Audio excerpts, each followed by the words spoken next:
My name is Valerie. I'm from the KU Leuven Department of Architecture. There are a lot of different backgrounds here. I don't know how familiar you are with the architecture discipline. I think it's important to point out that our impression is that architecture is less user-oriented than other disciplines, and this was actually the starting point of this research project. And in this presentation, I want to give you some first ideas about potential ways to introduce future users' perspective in architectural design. So, empathizing with future users is considered a crucial competence for all designers and a basis for innovation, but it's also a challenge, especially when you need to design something for someone who is really different than yourself. So in architecture, think about designing a school for children with autism or housing for people with dementia, a care center for people affected by cancer, or even a building for a religious community if you're not religious yourself. Architects rarely have direct access, actually, to the people they are designing for, which leaves them most of the time relying on their own experiences and assumptions. Communicating user perspective to designers is not that self-evident because not every kind of information matches the design project. So designers have their own ways of knowing. So information should allow them to build an understanding that suits their creative design process by providing in-depth insights that are relevant, of course, to the design at hand. Other design disciplines have developed really different techniques to involve the perspective of users during the design. So think about personas, customer journeys, prototype tests, for example. But these are actually unknown in architecture. So we think that those techniques held great potential for architecture as well, but of course we can't just transfer them.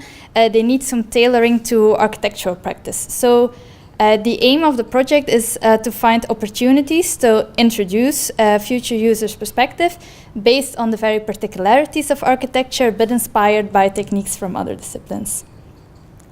So our insights into architectural practice are based on two kinds of studies. One was exploratory interviews with architects, clients, and governmental agencies about their sources and tools to involve users' perspectives in architectural design.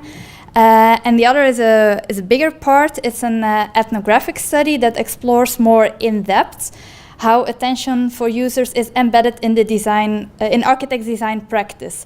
So this study was conducted in 3 firms. So during a 6-week period where I followed like 5 projects that they were working on at a time. So that involves observation, interviews with people working there, and an analysis of their design documents. So informing architects poses a particular challenge. As I said, because architecture is, of course, different from other disciplines, it has certain characteristics. So let me illustrate this. First of all, the subject is different. So architects design and organize spaces. So the crucial theme is spatial experience, but this is very difficult to communicate. And as a result, architects actually seem to rely most of the time on their own spatial experience. The client has a special position being the #1 source for information about users. But clients are often inexperienced in commissioning buildings. They often do this only once. Which can hamper the communication. That means that architects mainly have to rely on a kind of design brief, especially in a competition where there is actually even no contact with clients. Compared with other design disciplines, they usually don't consult users or scientific research or market research. Then, because of the small size of architecture firms, conducting or commissioning research themselves is also uncommon. They do apply informal methods such as visiting reference projects, but also here knowledge is very person-bound and difficult to share. And then the last aspect is the large scale of projects, which makes, of course, that making full-size mock-ups is not really feasible. So architects use other media such as models and schemes, and during client meetings, the main medium is actually floor plans. So all these characteristics suggest that architecture is a little bit more, as we say, professional oriented. So the position of users is quite problematic here. So while in the studies paying attention to the ways that architects know about users, we came across some interesting examples of architects' attempts to connect with users' perspective, which I will show in a minute.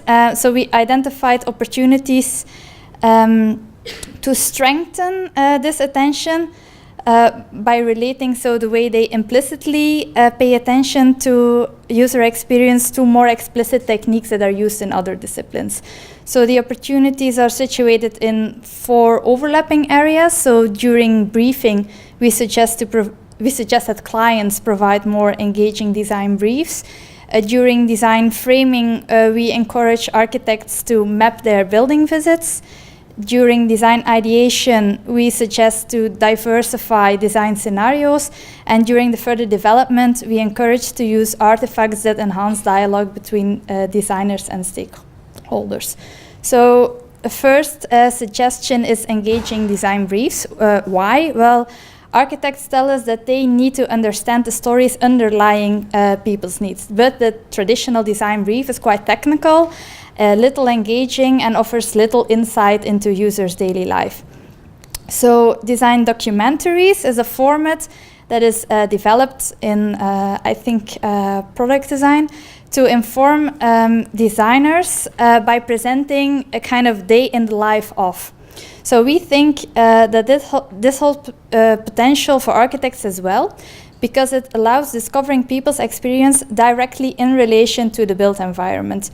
So it's more intuitive than a list of requirements that cannot capture really experiential aspects. And we already encountered a kind of format like this as a supplement to a traditional design brief. There was, for example, this booklet, which presented 3 portraits of residents in a care facility for people with a mental impairment. So it showed a story based on pictures and also a written story about a day in the life of those people. And the architects that then designed this care facility thought that it was really inspiring. A second suggestion is about the building visits. So at the start of a design project, architects typically visit the client's current building, if there is one, and also reference projects to gain an understanding of the context and to build a frame of reference. So they gain an embodied understanding of the building, which is very implicit. So it's difficult to share with others who haven't been there. So usually they take some photographs, but there's not really they don't really document this or analyze this visit. So we then thought, well, given architects' affinity with graphical analysis and synthesis, there is potential to map their experience of the building visit. So it could be their own experience, but also, for example, in consultation with clients, that of a potential user, which is really in line with the technique of customer experience journey that's used in other design disciplines. This is one example I found, so I did not observe this in the studies, but it was made by an architect and psychology firm from the Netherlands. So this is a stress map of a cancer patient visiting a hospital. So it's the red line represents the patient's stress level, and it is then related to the time course and the physical environment.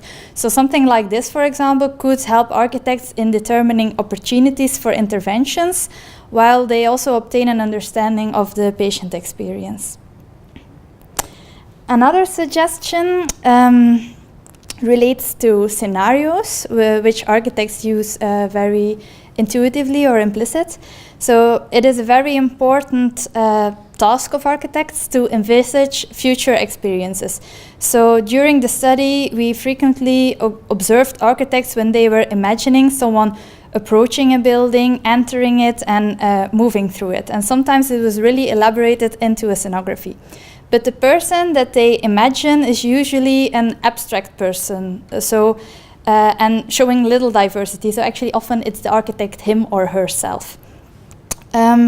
So this issue of diversity could be tackled by coupling the scenario technique to that one of personas, which is usually combined in other disciplines. So the personas is really an omnipresent technique to represent a potential set of users, but currently unknown in architecture.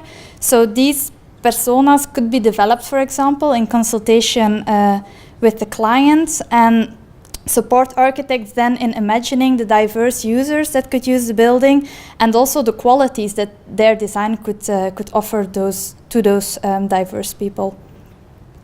There are a few examples where architects already take this approach or something like this approach. For example, this is a storyline, so a day in a conference center that architects made.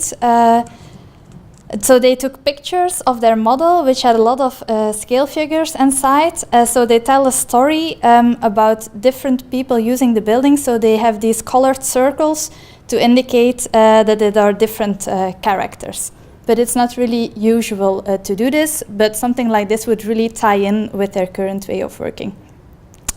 And then the last suggestion is about design media, really. So to study the spatial qualities during design, architects use a lot of different representation techniques, but we observed that during client meetings they mainly use floor plans, but most clients have a lot of difficulties in reading these. So, but when they used other kind of media, so especially media that could be manipulated, this really invited other stakeholders to interact and to discuss experiential aspects. So an example is, for example, a full-scale test. I know I already said that mock-ups are usually not made in architecture, but it can also be really more a basic setup with tape on the floor, for example. So this is one example is the setup of a residence room in a residential care facility. So it seemed that especially in projects with many different stakeholders, such as innovative care concepts, for example, that mock-ups or these kind of full-scale setups can enable people that have no design background to contribute to the discussion during the design process. So, yes. All these suggestions aim to promote empathy throughout the design process and not just to deliver information at the start. So we think that this will lead to a more integrated and reinforced attention to user experience. So key is to make spatial experience more explicit and then more diverse. So we think that two strategies are crucial here. So first is to engage architects' creative skills, and the other is to exploit their relationship with the client, who is usually regarded as the expert of users' information. So these were just preliminary findings, as the analysis of the ethnographic study is still ongoing. And there are also case studies planned to understand how techniques are used in practice in other design disciplines.